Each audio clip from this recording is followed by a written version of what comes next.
عليه بشيخ. ما رأيك في ملعب الدار البيضاء؟ ملعب جميل وجميل جدا، ملعب ما شاء الله هو استنبيجو.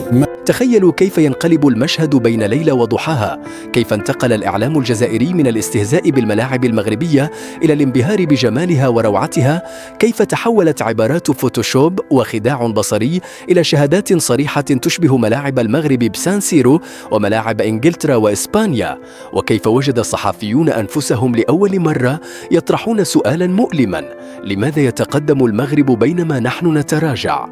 هنا تبدأ الحكاية.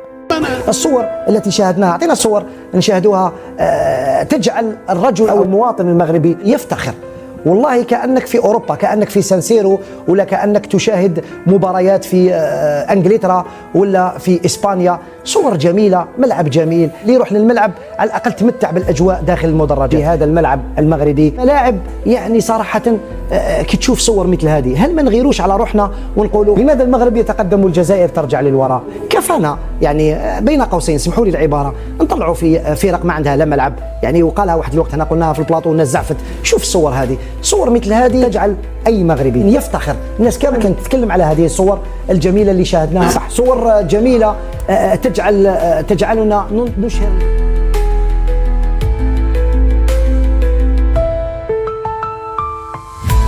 لم يكونوا غرباء، كانوا الوجوه نفسها، الأصوات ذاتها، أولئك الذين طالما ملأوا الشاشات ضحكا وسخرية كلما ذكر اسم المغرب في حديث عن الملاعب والبنية التحتية. تحدثوا كثيرا عن الفوتوشوب واتهموا الصور بالجمال الزائف وقللوا من كل إنجاز. كان المشهد غير مألوف ولا متوقع، كأن القدر شاء أن يضع المرآة أمام من اعتادوا السخرية، فإذا بها تعكس لهم حقيقة لم يكونوا مستعدين لرؤيتها. لطالما كان الإعلام الجزائري في جلساته ومناظراته لا يترك فرصة إلا وأطلق السهام نحو الملاعب المغربية، مستهزئا بالبنية التحتية، مشككا في الصور، بل وصل الأمر أن اتهموا كل ما يراه العالم من إنجازات بأنه فوتوشوب وخداع بصري. لكن اللحظة الفاصلة جاءت حين وطأت أقدام المنتخب الجزائري عشب ملعب محمد الخامس، وهناك فقط انكشف الغطاء. الصحفيون الذين كانوا بالأمس يرددون لازمة الاستهزاء وجدوا أنفسهم أمام مشهد يأسر البصر، أضواء كاشفة تحاكي ليالي أوروبا، مدرجات أنيقة تحتضن الجمهور كأنها مسرح ضخم، وغرف تغيير ملابس مجهزة على الطراز العالمي. فجأة تحولت الكلمات وارتجفت الحناجر بما لم تعتده من قبل، فإذا بأحدهم يقول: كأنك في سان سيرو، وكأنك في إنجلترا أو إسبانيا، وآخر يعترف بأن الصور التي شاهدوها تبعث في النفس فخرا حتى لمن لم يولد في المغرب.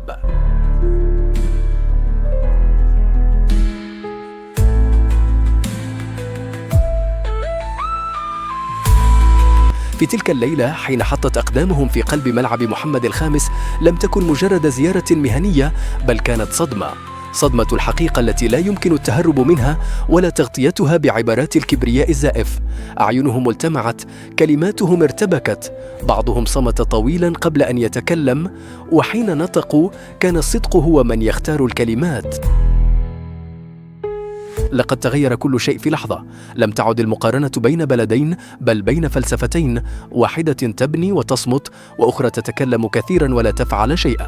المغرب لم يدافع عن نفسه بل اكتفى بأن يفتح لهم أبوابه وتركهم يكتشفون بأنفسهم الفرق الكبير. نفس الأصوات التي كانت تسخر بالأمس باتت تشكر اليوم، نفس الوجوه التي شككت باتت تعترف وتعجب بل وتعتذر من دون أن تقول آسف. قال أحدهم: المغرب سبقنا بمئات الخطوات، يخدم لا يتكلم، يري العالم ماذا يفعل لا ماذا يقول. وكان المشهد الأجمل حين قالوا بقلوب خفت عنها الكراهية: نجاح المغرب نجاح لنا جميعا، للمغاربة، للتوانسة، للجزائريين. كأن الاعتراف كان يحررهم من عقدة قديمة، وكأنهم وجدوا في نجاح المغرب ضوءا يشبه الحلم، فاختاروا أن يصفقوا له بدل أن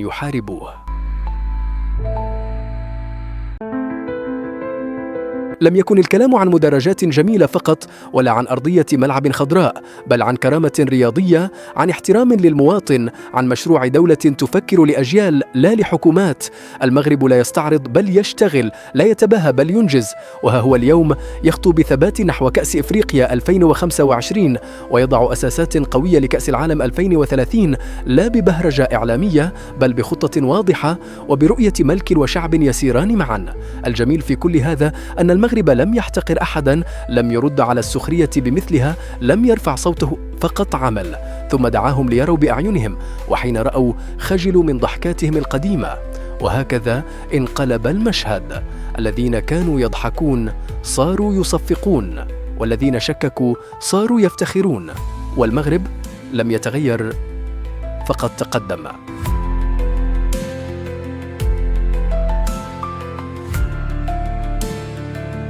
وما كان أشبه بالمفارقة أن هؤلاء الذين طالما صبوا الزيت على نار المقارنات صاروا يسائلون أنفسهم: لماذا يتقدم المغرب ونحن نتأخر؟ كيف لبلد مجاور أن يبني، أن ينهض، أن يسبق بخطوات ثابتة، بينما ملاعبهم هم لا تصلح حتى لرعي الأبقار؟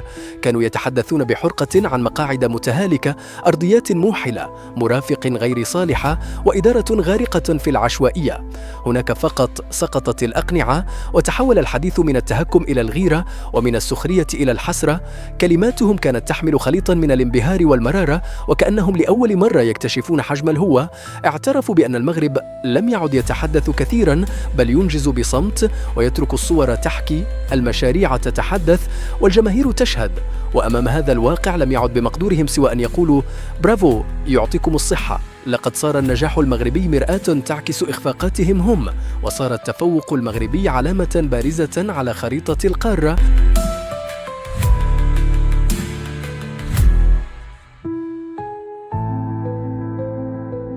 شكرا للمغرب، كانت مباراة جميلة وجمهور جميل، والأجمل من ذلك الملعب العالمي ملعب محمد الخامس، والأجمل من ذلك الملعب العالمي ملعب محمد الخامس. الحمراء لمن يريد أن نبقى دائما في الحضيض، نريد أن نصعد، وخليوا المستوى يزيد يصعد، خلينا من خلينا من السوسيال هذا، على الأقل طلعوا المستوى. ولكن أنا نغير الصور التي شاهدناها، أعطينا صور نشاهدوها تجعل الرجل أو المواطن المغربي يفتخر. والله كأنك في أوروبا، كأنك في سانسيرو، ولا كأنك تشاهد مباريات في أنجلترا ولا في إسبانيا. صور جميلة، ملعب جميل، اللي يروح للملعب على الأقل تمتع بالأجواء داخل المدرج. في هذا الملعب المغربي ملاعب يعني صراحة كي تشوف صور مثل هذه، هل ما نغيروش على روحنا ونقولوا لماذا المغرب يتقدم والجزائر ترجع للوراء؟ كفانا يعني بين قوسين، سمحوا لي العبارة، نطلعوا في فرق ما عندها لا ملعب. يعني وقالها واحد الوقت، انا قلناها في البلاطو والناس زعفت. شوف الصور هذه، صور مثل هذه تجعل اي مغربي يفتخر. الناس كامل كانت تتكلم على هذه الصور الجميلة اللي شاهدناها، صح، صور جميلة تجعلنا نشهر